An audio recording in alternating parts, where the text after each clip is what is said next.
traders try a turnaround Tuesday, at least in the energies and over on the equity side of the trade. Traders shrugged off the poor open that we saw yesterday due to the heightened tensions between the U.S. and China. Instead, on Tuesday, traders tried to focus on the fact that the world in somewhat limited capacity is trying to reopen amid the pandemic. Now, it was also on hopes of increased demand that brought the crude oil bulls around. The West Texas Intermediary June contract gained nearly 20% on the day, nearing the $25 per barrel mark. In the grain complex, a little bit of a different story with light buying on the front month contract, selling and more of the deferred, except for Kansas City wheat, which was lower across the board.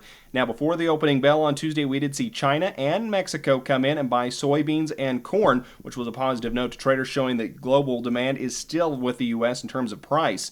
Now, we did get out the latest crop progress numbers Monday after the close. That showed farmers were able to get into the field and get quite a bit of planting done over the last week. It also showed a slight increase in the overall wheat quality, which has some analysts scratching their head, wondering what's happened with reports of some head damage as those start to emerge from that frost just a few weeks ago.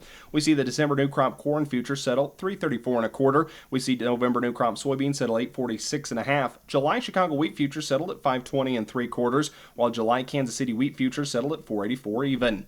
In the livestock complex, it was mostly lower across the board. Some light buying in the deferred cattle contracts at the close. Now, overall, it was not heavy selling, which could show that maybe traders were just taking some light profits given the recent rallies we've had. It could also show that traders now kind of feel we're in a range-bound, sideways type market situation until supply chains start to regulate and shake themselves out. We see June live cattle futures settle $86.47, August feeder cattle futures settle $1.2825, and we see June lean hog futures settle at $65.50. That is a check of your closing markets here on this Tuesday, May the 5th. I'm Clay Patton. You have a great afternoon, and we'll talk again tomorrow.